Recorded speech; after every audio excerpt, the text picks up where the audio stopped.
Welcome. It's 7 p.m. on Wednesday, February 19th, 2025. The Tooele City Council is meeting in a business meeting. This meeting is being held at the Tooele City Hall Council Chambers located at 90 North Main Street in Tooele, Utah. We are also streaming this electronically on the Tooele City YouTube channel. Our first item is the Pledge of Allegiance. If you'll please rise and repeat after me. I pledge allegiance to the flag of the United States of America and to the republic for which it stands, one nation under God, indivisible, with liberty and justice for all. Thank you. We'll move on to our second item, which is a roll call. Councilwoman Manzione. Present.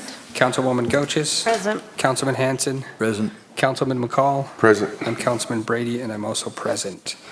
We'll move on to item 3, which is the Mayor's Community Recognition Awards, and we turn the time over to Mayor Debbie Wynn.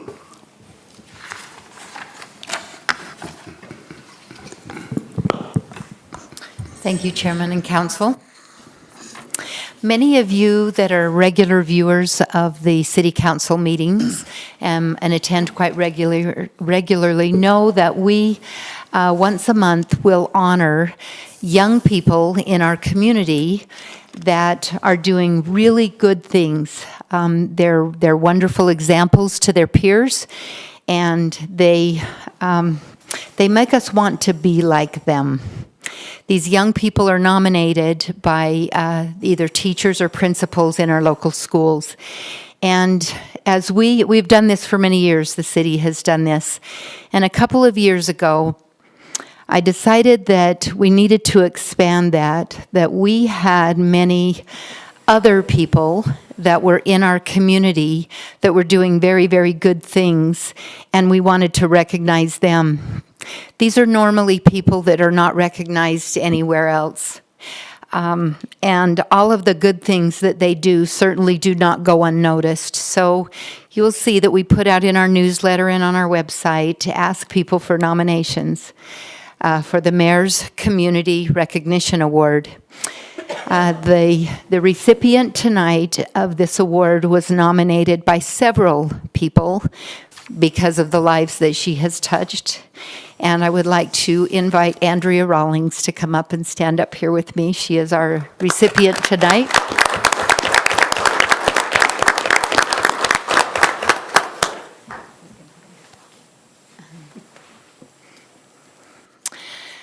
So I almost lost it at work meeting. So we're going to get through this one tonight. We got this. You get emotional when you're talking about such wonderful people who do such wonderful things. Andrea and her husband have lived in Tooele for 18 and a half years. They have 5 wonderful children and a bonus son-in-law. Andrea is a 5th grade teacher at Overlake Elementary, and she is also the organizer of the nonprofit group Kickin' Cancers Can. Just being a school teacher on your own makes you an award winner here. I know what teachers do, and they touch many lives. But I want to tell you about Kickin' Cancers Can. Andrea said that this organization, Kickin' Cancers Can, started with an idea, some inspiration, and a lot of help from the community. Several years ago, Andrea's neighbor, Candace, was diagnosed with non-Hodgkin's lymphoma of the B cells. As neighbors and friends, they rallied to Candace by offering meals, cleaning, babysitting, whatever they could do. But they all knew that the medical bills were daunting and that their family finances were stretched thin. One day, while she was trying to think of something else that she could do to help, especially with their finances, she thought about giving her a $20 bill. That seemed insignificant. But she realized that many more might be willing to do the same. An idea to create an event to bring many more slowly started growing in her mind, and she called her other neighbors to share the idea. And we know what kind of community we live in. They rallied together with a great leader and decided to hold a 5K run, a bake sale, a raffle, an auction, and a food community event. They knew they wanted to hold it somewhere central for their neighborhood, and they decided on Parker's Park. Perfect place. The first event had 75 people run, and hundreds of others showed up in support. Andrea says she will never forget watching Candace and her husband greet and smile at the participants. Later, when she gave Candace her check of the proceeds earned from the event, Candace said something that opened Andrea's mind of the power of the community. And she said, "I didn't even know half the people there. The idea that all of those people came for me is something that I know every person going through cancer needs to feel." Andrea and her neighbors decided that they were going to make this an annual event from then on. And unfortunately, Candace passed away the following June. But at each event, they can feel her there. And she's there. Kicking Cancer's Can event started 15 years ago and has helped nearly 40 families in Tooele County with hundreds of thousands of dollars raised. Andrea is dedicated to helping people in the community who are fighting cancer by bringing awareness and support to the individuals and their families. Andrea has witnessed some of the financial struggles, emotional pain, and physical exhaustion that is associated with a cancer diagnosis and treatment. Her goal is to simply try and relieve a small part of that. So in all of her years of service and her experience with service, Andrea says, "When we choose to use what we have, whether it's talents, time, or finances, our efforts are always multiplied beyond our own capacity. I also know that community is a powerful thing, and I am always impressed with our own community and the generosity of business owners and the residents, past and present, that are eager to help those in need." So she knew, putting these things together by herself, she knew she had a community behind her. But it takes somebody to start it. It certainly does. So I want to personally thank Andrea. There are many, many people in this community that are in suffering, not only from cancer, but other illnesses. My family has been one of those. And I am so appreciative because that smile is never gone from that face, ever. It's always there. And so I want you to help me congratulate Andrea for being an outstanding example to our community.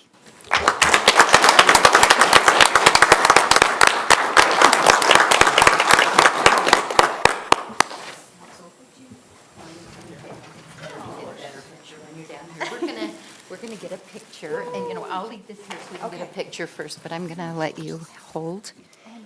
Yes.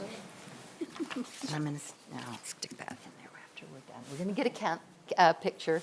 We're going to put this on our social media, and for those of you who want to share what we did tonight, we are on YouTube, so if you just look up Tooele City Channel, you'll be able to see this tonight.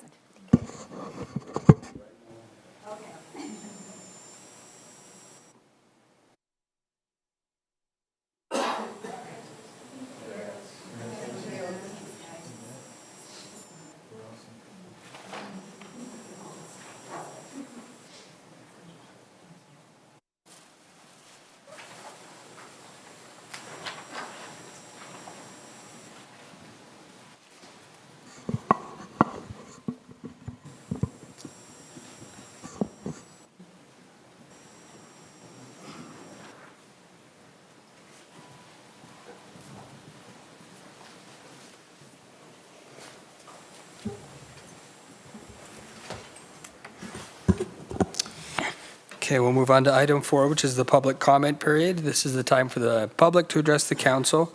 We ask that you state your name into the microphone. You keep your comments to 3 minutes or less, and there's a paper over by Michelle that we ask that you sign as well. So the time is now the public's.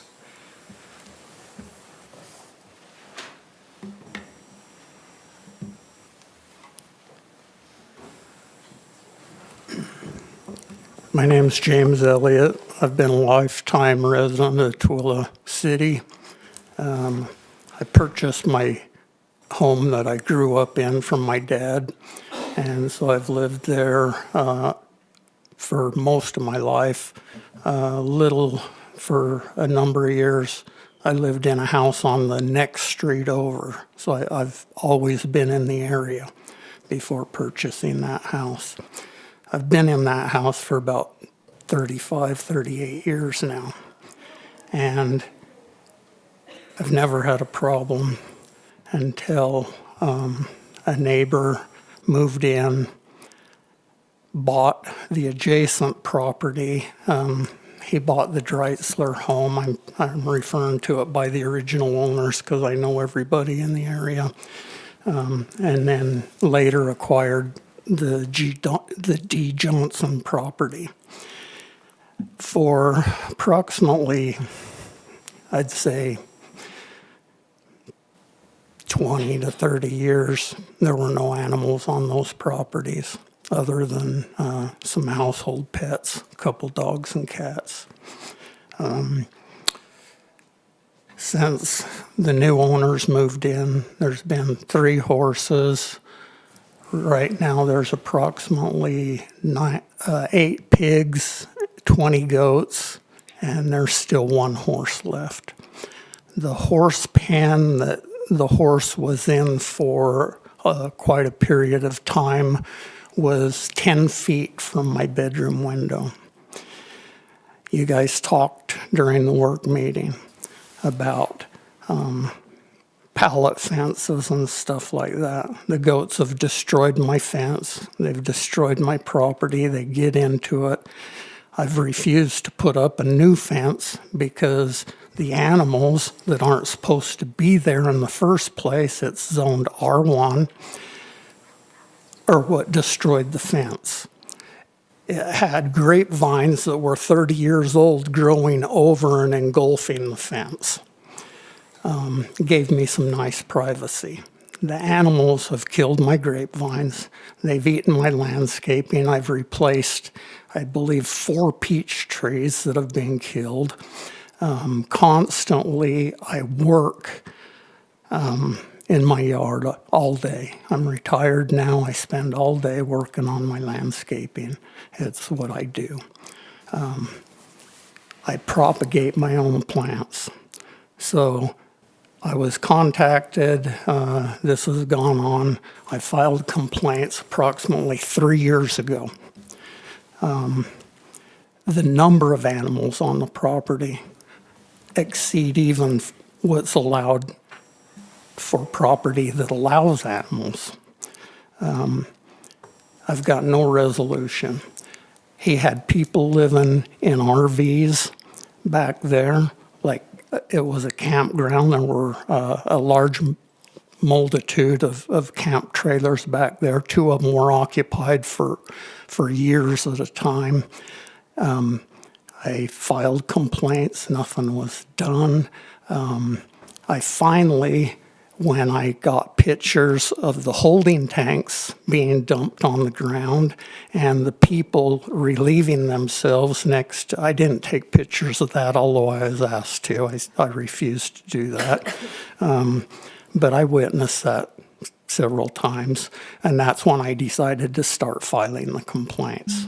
So this has been going on since I filed complaints, approximately 3 years.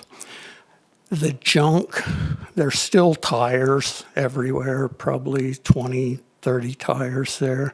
There's still some unlicensed vehicles that are parked back there. Before, there were vehicles everywhere that were partially dismantled, being used for parts and stuff laying everywhere. Garbage in the backs of trucks that didn't run. I mean, this has just been havoc. It's been a nightmare. And I've lost a ton of sleep over it. I've gone to law enforcement so many times that they threatened me with citations if I called on goats in my yard again. They said I was misusing emergency services by tying them up for this. Right now, there is a court date that is pending, I guess, that I have responded to with pictures and a statement. Approximately 70 pictures that I submitted of the conditions that were there. Since then, he has built a house on the one property, so everything got cleaned up on that area. But all the animals have moved on to the other property. So on about a quarter acre, if that, of open area adjacent to my property, there are still approximately 20 goats, 8 pigs. Pigs are not. I talked to the animal enforcement about swine in a residential area. There are state laws regulating against that. It can't be grandfathered. There's language, you guys talked about the language in the ordinances not being sufficient or being too vague to be prosecuted. I've heard that from law enforcement. I've heard that it goes to court and it gets thrown out because the regulations need to be rewritten. I've been passed back and forth between different entities, the attorneys, the animal control. I've got so much backlash because I'm not dropping this, and I continue to press forward with it. And what I'm getting is just a bunch of backlash and not any help. There's no reason that the codes that are on the books right now that are in black and white, there's a diagram that shows what is allowed in R1 and what is not allowed. Livestock. When I sent pictures and said there are additional swine on this property, the only response I got from Mr. Falahy was, how do you identify as swine? I don't even understand his question, but I sent a definition of the genus Tooele and what it included of swine, pig, sow, boar, the whole thing. If this guy is in that position and he doesn't even know what they're called, I think there's a problem. The problem is I've tried to use the process, and somehow there's a disconnect, and there's a problem with the process. And it's not the ordinance, it's not the codes, it's not the grandfathering, which is a fictitious thing that is not addressed in anywhere. There are statements at the beginning of the ordinances that say that these are what it is, and something to the effect, except in the case where previous ordinances were more restrictive and prohibitive. To me, that says there's no such thing as grandfathering. In 1982 or 83, when those property zoning changed, there's no reason for this to continue. We had horses. We bought property in a livestock area and moved our animals there. We kept our animals there. I'm not against horses, but they don't belong where they are. I don't have anything against pigs. They do not belong anywhere in a community. The number of animals is defined in black and white. Why is it not enforced when a complaint is filed? I'm not going to let this drop. I'm looking at each and every one of you. I've contacted the mayor's office and asked for a conference, never got a reply. I've spoke to other people. I've spoke to Chief Day. I've spoke to a number of officers. Situation is still the same. I'm sick and tired of it. But like I told Mr. Falahy, or whatever his name is, I'm not afraid to go over his head, and I'm not afraid to make this a big public deal and take it as far as I can. The fact that I was denied the ability to file additional complaints based on an email that was sent allegedly by Chief Day, I think my civil rights were violated.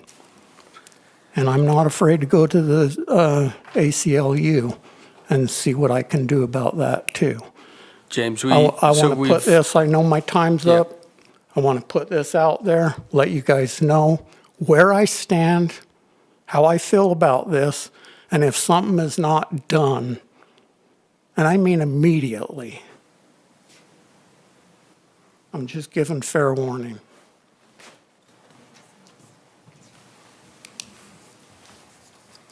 The time is still the public's if anyone else would like to speak.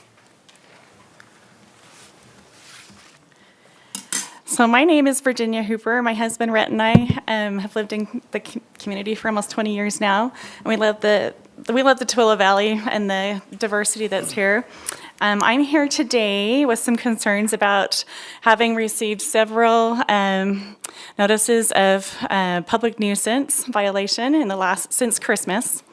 And one of the concerns that I have is that we have a pollinator garden on the corner of our lot. It's the old Bevan and England farmhouse on 700 North and 200 East. And we've been sandwiched between two different developers and all the changes going on there, and are still in the model of remodeling the yard.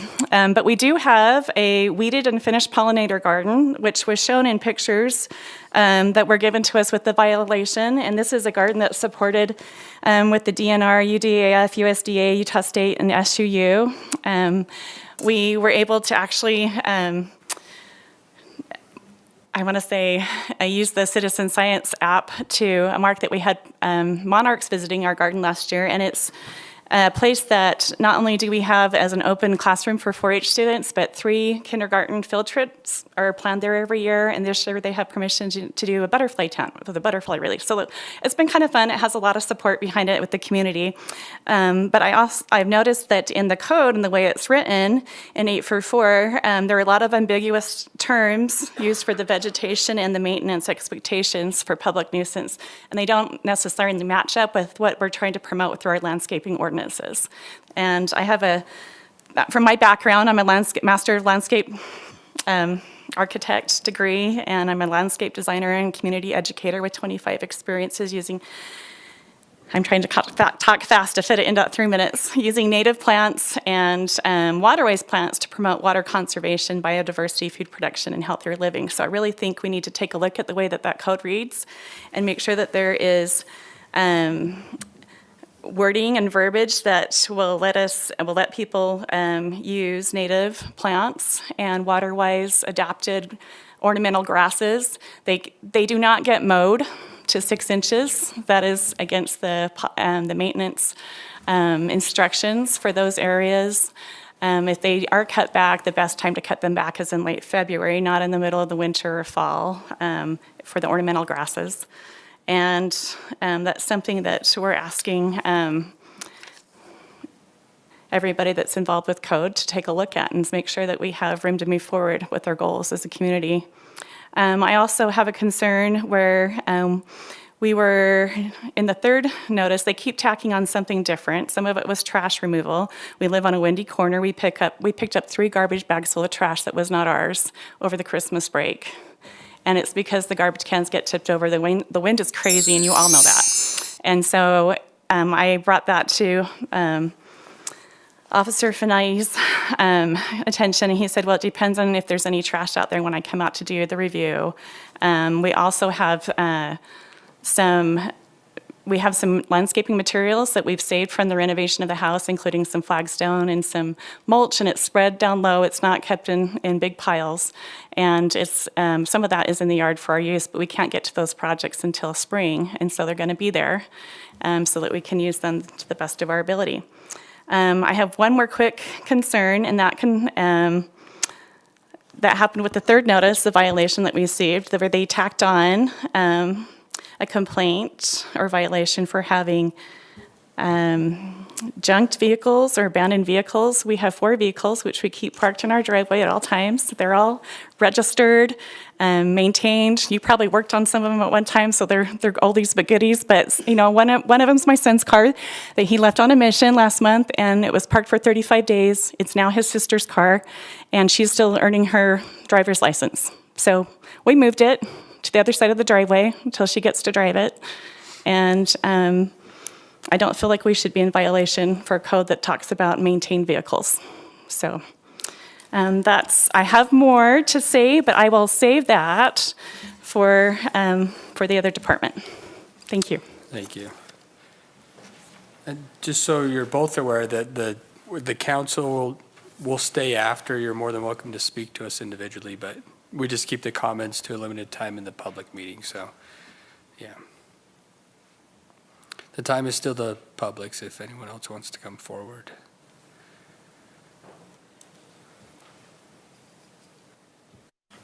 Seeing no one else come forward, I will close the public comment period.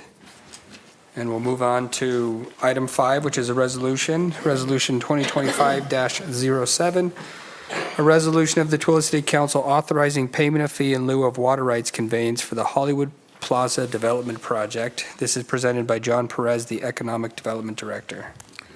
Good evening, council. So yeah, as Chairman Brady just mentioned, this is for the Hollywood Plaza Development Project. And there might be some confusion on where exactly that's located. It's the northwest corner of Utah Avenue and SR 36. And they have requested 1.5 acre feet of water, so just over an acre foot. This is for a 5,100 square foot development. It's a retail development. It's the creation of 32 full-time jobs with average remuneration ranging from $19 an hour to $44 an hour. And then commercial activity with an annual expected retail sales of 3.3 million and capital investment of approximately 2.37 million. And you will see in Exhibit A, this was a letter that was sent from Elliot Abel at IRVA Development, and it kind of breaks down the expected number of jobs by each business in the center. So you see some names in there, Fizz, and then Oakley Roasting Company, which is a coffee and bakery operation, and then Xfinity is not confirmed yet, but it is in process. And on that next page, you'll see a little bit more on the gross revenue and how that sales tax kind of breaks down. And if you look at kind of sales tax that we actually receive for kind of similar sized or similar operations, I would kind of predict if all 3 of those, really did materialize, probably about $1,500 a month that we would receive in sales tax from Fizz, and then probably about $1,000 a month from Oakley, and then probably about $2,000 a month from Xfinity. So you're talking anywhere between maybe around $75,000 a year that we would actually receive. And then just in that Exhibit B in the fee in lieu policy, as you'll probably recall previously, it's allotted 50 feet per acre that can be granted out in a calendar year. And so far this calendar year, there was just the one that was previously for Jack in the Box that was 1.01. And then this is just 1.5. Are there any questions? I think my mic's off. I think it's a good spot. I like to see businesses come to the south end of town because I feel like everything's moving north, and it is beneficial to have businesses on the opposite end of town. So I think it's a decent location. I could see a few problems with it, but I think it will bring a good economic impact to the city, so I support it. Any other questions or comments? You said the northwest corner, It is. It's the northwest corner. not northeast. No, the northeast. Yeah, the northeast is Vasa and Swig. Okay. Okay. I will entertain a motion. Mr. Chair, I move that we approve Resolution 2025-07, authorizing payment of a fee in lieu of water rights conveyance for the Hollywood Plaza Development Project. It's off. I'll second. We have a motion from Councilwoman Manzione and a second from Councilman Hanson. We'll take it to a vote. Councilman McCall? Aye. Councilman Hanson? Aye. Councilwoman Goches? Aye. Councilwoman Manzione? Aye. I'm Councilman Brady, and I vote aye. It passes 5-0. That's messed up. Item 6 is Resolution 2025-08, a resolution of the Tooele City Council amending the Copper Canyon Development Agreement regarding lot sizes for certain lots. This is presented by Andrew Agard, the Community Development Director. Thank you, Council. You may recall a couple weeks ago approving some amendments to the Copper Canyon PUD in order to reduce the lot sizes for various future lots in the Copper Canyon subdivision in order to accommodate an easement for sewer that runs at the back of the buildings, or the back of the lots. What we would like to do with what was approved with the PUD changes would be to basically dedicate that easement right-of-way to the city rather than keep it under the ownership of the individual parcels. This benefits the city in that we can have continual access and maintenance of those easements to access the city utilities.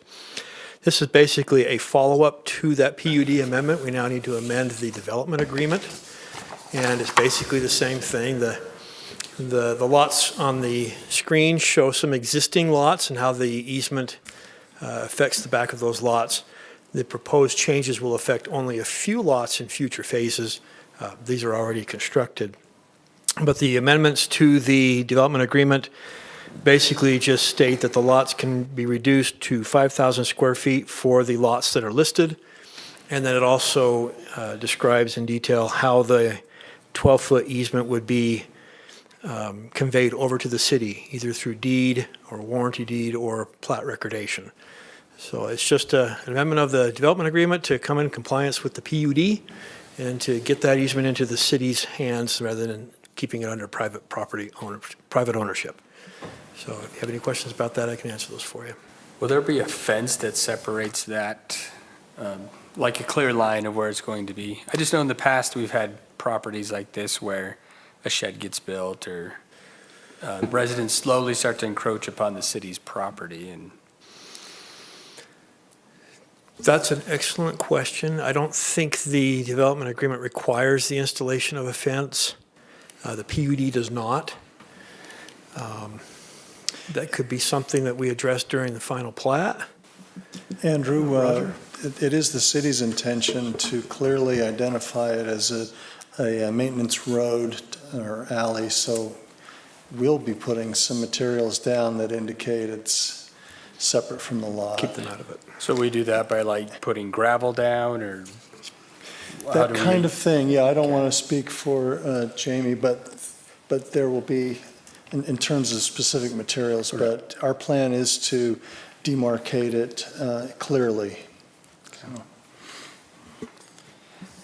Any other questions or comments?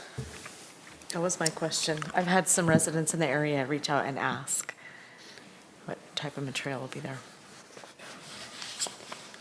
Okay. If there's no other questions, I'll entertain a motion. Mr. Chair, I make a motion we approve Resolution 2025-08, a resolution of Tooele City Council amending the Copper Canyon Development Agreement regarding lot sizes for certain lots. I'll second.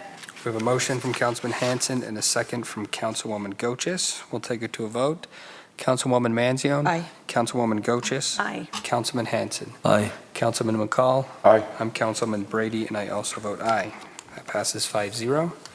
Item 7 is Resolution 2025-09, a resolution of the Tooele City Council amending the Tooele City fee schedule for Pratt Aquatic Center summer passes, presented by Darwin Cook, the Parks and Recreation Director.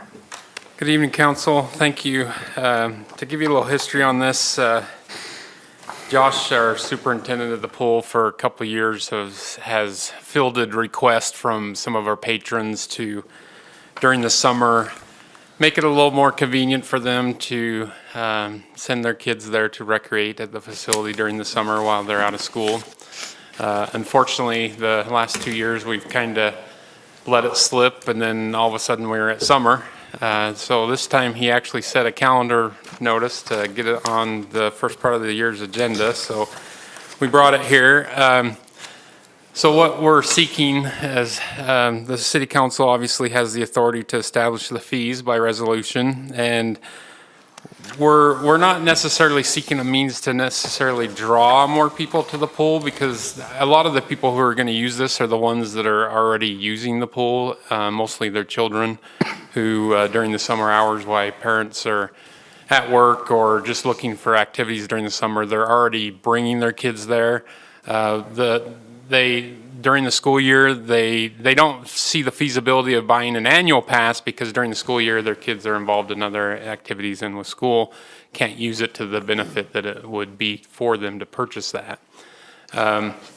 So what and then the biggest or the largest punch pass that we have is a 10 punch pass. And so it's just, we're looking more for a convenience factor to kind of maybe serve the patrons a little better that are using the facility during the summer. So what Josh, as he's reached out to some other facilities, what other facilities are doing is they're just offering a summer swim pass or summer pass that allows the patron to use it during a period.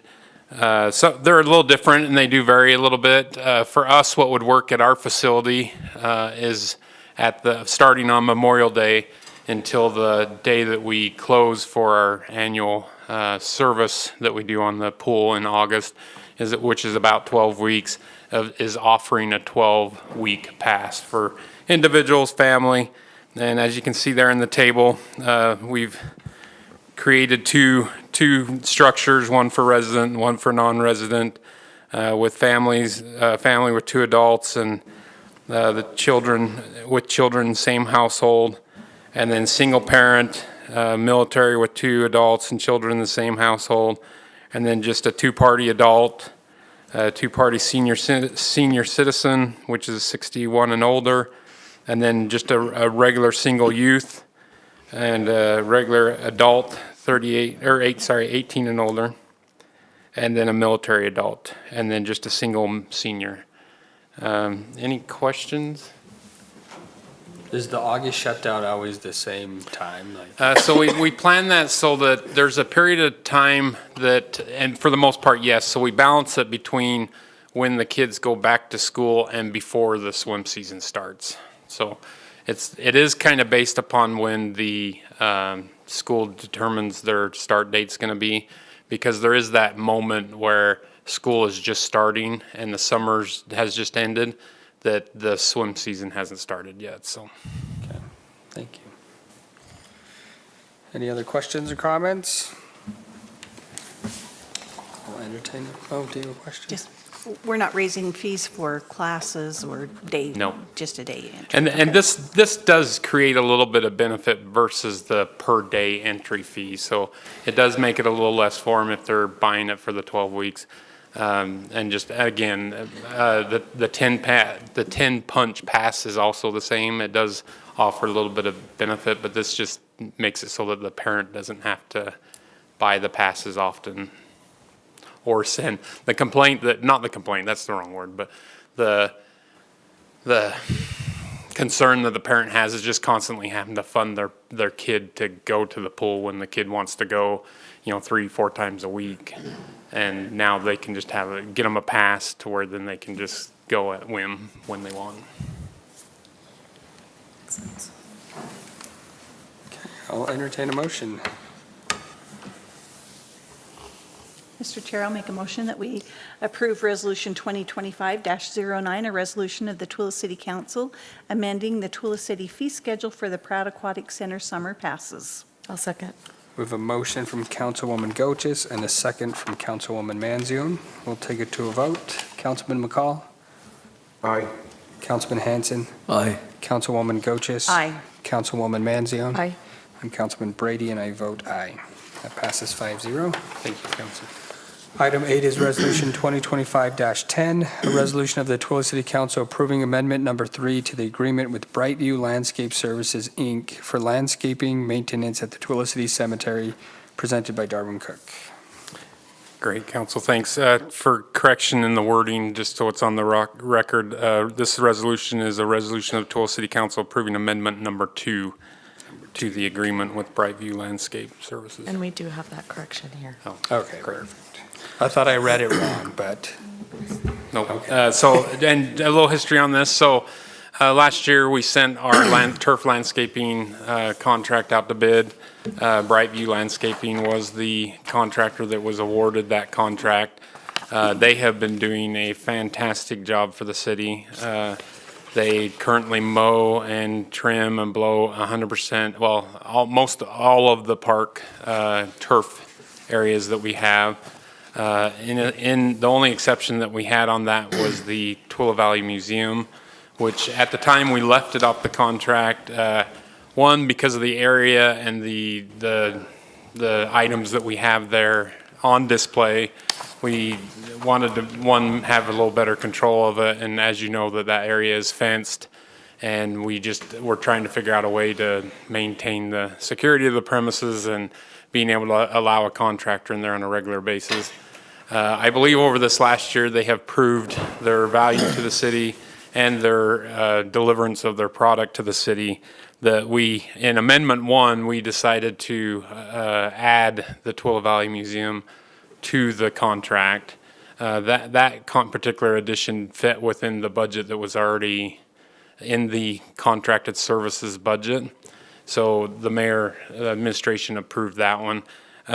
Amendment 2, sorry, is a little larger than that because Amendment 2 is we are proposing to offer or enter into an agreement with Brightview Landscaping to be able to take care of the turf, mow, trim, and blow our cemetery.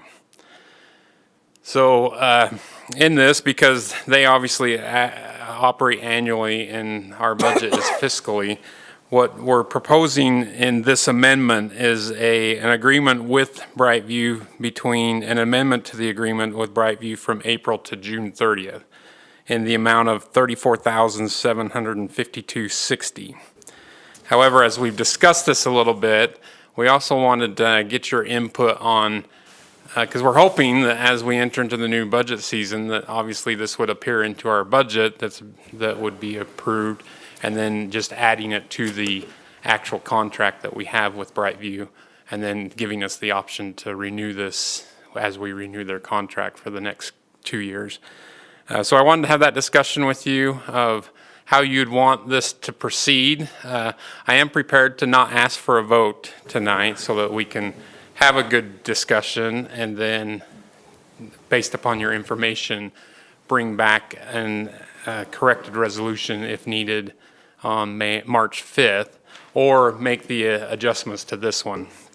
So would you like to, right now, this amendment is only until June 30th, which then we would have to bring another one back in July 2 weeks to add it to the full contract until November 1st, which then we would just, once it's added into that contract, renew, or make the adjustment now to where it's actually just added into the contract. Thoughts? I don't have a strong opinion, honestly. At the end, you get the same result, right? I guess You the get the same difference is result. We just you wanted, don't have to come back a second time if, our approach was just making it so that, because it's your guys' budget that we Right. operate on, not us trying to force you into what we wanted our contract to be. right. But you want it to go to the end of the contract, which is November. Absolutely. And I did figure that, so the total to add this addition to the contract would be $90,797.27. So we would just be committing 50,000 of next year's budget. Budget, that is correct, roughly, yes. A little 55. Shannon, is there a finance Oh, preference? and I should say or- before, so just so I have that on there, so the original amount of this amendment only will then, if this contract's approved, will be brought back, the $34,752.60 will be brought back as a budget adjustment, because that is not part of our current budget. Either way, okay. Okay, council, any strong opinions on? Well, if it makes it easier, I think we should make Let's do the it to contract if November. it's easier overall for the whole year. And we will save, And if the money's correct, and it's, I'm sure you're comparing it to other people, but. And yeah. if I'm not, Still approving the same amount of things though, right? Because the Right. budget Yeah. adjustment has to come. So to me, it's sixes. It either approve this one or you approve a budget adjustment. and I think with this, we don't have to hire so many seasonals, correct? Right, at the cemetery. the We cemetery, have yeah. a proposal to try to enhance our park maintenance, so. I had a question before we talk about that. So it shows the cemetery map, but on the southwest corner, that's not developed yet. There's no It's sod not, there. that's correct, yeah. Do they take that into like their figure of calculating it, or is it just showing where the cemetery's at? It is, and I'll be honest with you, we did have them include that in there because part of our current budget for the improvement of the sprinkler system, we actually do have that showing that we're gonna irrigate it. What will happen with this is that once, if this goes into service now, we would have them obviously not trim that, and that would be, what we'd probably end up having to do with that is just do a weed abatement treatment on it twice a year Okay, for the current time period. okay, thanks. All right, so I don't know what the conclusion was, that we prefer a whatever- contract, just renew the whole contract is, Whatever's Amend easier, the whatever's total easier for you contract. guys, yeah. what do you prefer, Darwin? Do you have a preference? Well, I'm hoping that you would approve this because they have been doing a fantastic job. They honestly have. They're very attentive. We've had previous contractors that just bust through it so fast, and you wonder if they're doing it that fast, can they even mow the thing? And I mean, those mowers are just bouncing through the thing, and they're leaving, I don't know, when pigtails or whatever you want to call them, all over the place. These guys have been very, very clean, dutiful in what they do. Sure, they've broke a few heads and stuff, but that happens with all the contractors, but they've also been reporting that to us. Some they've just fixed on their own, and then others, they've been a really good contractor, they honestly have. And I should also mention too that, so we did do a reference check on this because they are also doing Springville's cemetery. We're at about 20 acres. Springville's actually 40 acres, and they are mowing that in 3 days. We predict that they'll be able to mow ours in 2 days, but the difference is that they'll be able to mow it every week in those 2 days versus it takes us 9 days to make it through the cemetery right now. With how many workers? 6 basically that are mowing and trimming. 9 days, wow. So by the time they start in section 1 and then make it all the way back to section 1 is about 9 days. So you just keep mowing. Yeah, and Never it's, stop. yeah, other than weather. Yeah. Okay. So if we make it for the whole entire contract, we'd have to amend the date to, instead of June 30th to 2025, we'd do it to November 1st, October 31st, 2025. And then the amount would be $90,797.27. And again, I should also state that I am okay if you want to hold off and not vote today, I'm also okay with that as well, and we can bring back a clean resolution. Okay. I don't know. I don't have a problem voting on it tonight. Me neither. That's fine. I'm okay just voting on it tonight and then, Tell me to make a motion.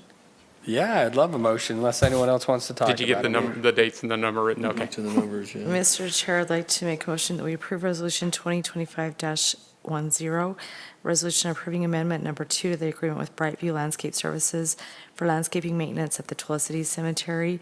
And in the resolution, we'll change the contract date to October 31st, 2025, and the amount of the amendment to $90,797.27. I'll second. Okay, we have a motion from Councilwoman Manzione and a second from Councilwoman Gochus. We'll take it to a vote. Councilwoman Manzione? Aye. Councilwoman Gochus? Aye. Councilman Hanson? Aye. Councilman McCall? If it was 96 cents, I would have said yeah, but since it's 97, aye. I'm Councilman Brady, and I vote aye. That passes 5-0. Thank you, Thanks, council. Darwin. Item 9 is invoices and purchase orders. None today, great. We'll move on to item 10, which is our minutes from February 5th, 2025 budget business meeting and the February 5th, 2025 city council meeting. Any changes? I make a motion to approve the minutes. Second. Okay, we have a motion from Councilwoman Manzione and a second from Councilman McCall. We'll take it to a vote. Councilman McCall? Aye. Councilman Hanson? Aye. Councilwoman Goches? Aye. Councilwoman Manzione? Aye. I'm Councilman Brady, and I vote aye. That passes 5-0, and we are adjourned at 7:49.